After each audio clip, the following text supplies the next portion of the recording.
Breaking news చూస్తున్నాం. కామారెడ్డిలో high tension కొనసాగుతుంది. ఎమ్మెల్యే క్యాంపు కార్యాలయం దగ్గర ఉద్రిక్తత తలెత్తింది. కాంగ్రెస్ బీజేపీ కార్యకర్తల మధ్య ఘర్షణ చెలరేగింది. కాంగ్రెస్ నేతల కారును బీజేపీ కార్యకర్తలు ధ్వంసం చేశారు. ఇరు వర్గాలను పోలీసులు అడ్డుకున్నారు.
కామారెడ్డిలో హై టెన్షన్ కొనసాగుతోంది.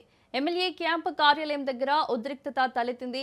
కాంగ్రెస్ బీజేపీ కార్యకర్తల మధ్య ఘర్షణ చెలరేగింది. కాంగ్రెస్ నేతల కారును బీజేపీ కార్యకర్తలు ధ్వంసం చేశారు. ఇరు వర్గాలను పోలీసులు అడ్డుకున్నారు.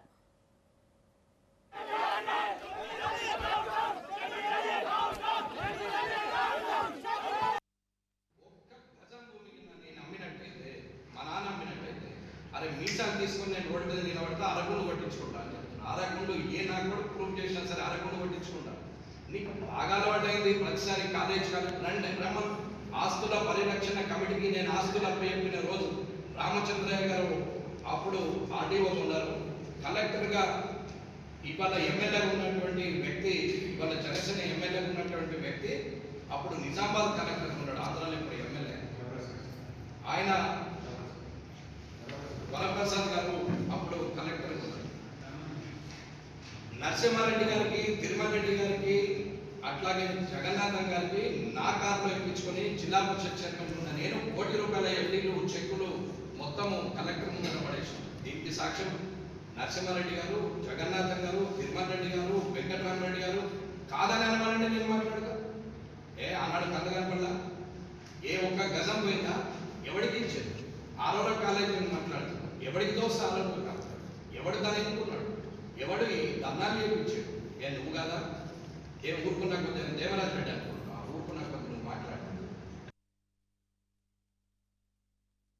దానికి ఎమ్మెల్యే గారు సెకండ్ ఎపిసోడ్ అంటే మేము కూడా సెకండ్ ఎపిసోడ్కి రెడీ అయ్యాము. మరి ఈరోజు చూస్తే ఎమ్మెల్యే గారు ఏమో కనిపించకుండా పోయారు.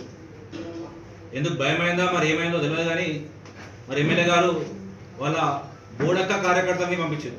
ఇది నేను ఎందుకు అంటున్నా అంటే, ఆనాడు రమణారెడ్డి గారే ఒక గ్రామ కార్యకర్త వచ్చి మాట్లాడుతూ ఉంటే ఆయన చెప్పిండు, నీ బోడక్క కార్యకర్తలతో నేను గెలవాలా బాబు, నీ బీజేపీ కార్యకర్తలు ఎవరు లేడని చెప్పారు.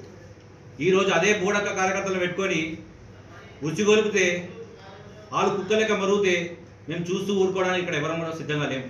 ఈరోజు నీ అప్డేట్ తెప్పించిన బిడ్డ, ఇది నీదే అప్డేట్. నీకు మెర్సిడెస్ బెంజ్ కార్ ఉంటుంది, 6 పాయింట్ల motor car number Mercedes Benz TS08 ES 5959 బండి ఉంటుంది నీకు. నీ ఐడి రేట్ ఎంత ఉంటుంది రాబే? 4,91,000. నువ్వు వచ్చి 150 కోట్లతోని కామారెడ్డిని అభివృద్ధి చేస్తావా? ఓని చెప్తున్నారా నాకు అర్థం కాదు. ఇక్కడ ఓని చెప్తున్నావు కామారెడ్డిలో ఎవడేం ఎంక్వైరీ చేయడు, ఎవడేం చేయడు. నేను చెప్పింది నమ్ముతారు, వీళ్ళంతా పిచ్చోళ్ళు పాల్గొనాలనుకుంటున్నామో. దోతి చెప్తాం బిడ్డ, నేను తమాషాలు అనుకుంటున్నావా? చెప్తున్నావు పోతున్నావు. ఇవన్నీ నిరూపించున్నాం, సాక్ష్యాలతో ఉన్నాయి. నువ్వు ఇచ్చిన అఫిడవిట్, నువ్వు సంతకం పెట్టింది, నీ డిక్లరేషన్ ఇదంతా. వీటి సమాధానం ఎవరు చెప్తారు? నువ్వే చెప్పాలి కదా. చెప్పు బిడ్డ, ఏడికి వస్తావురా? నువ్వు చెప్తావు కామారెడ్డిలో నేను 2 సంవత్సరాల నుంచి అధికారంలోకి వచ్చిన తర్వాత, ఎమ్మెల్యే అయిన తర్వాత ఎక్కడ కూడా ఒక కబ్జా చేయలే, ఒక అది కాలే ఇది కాలని చెప్పేసి.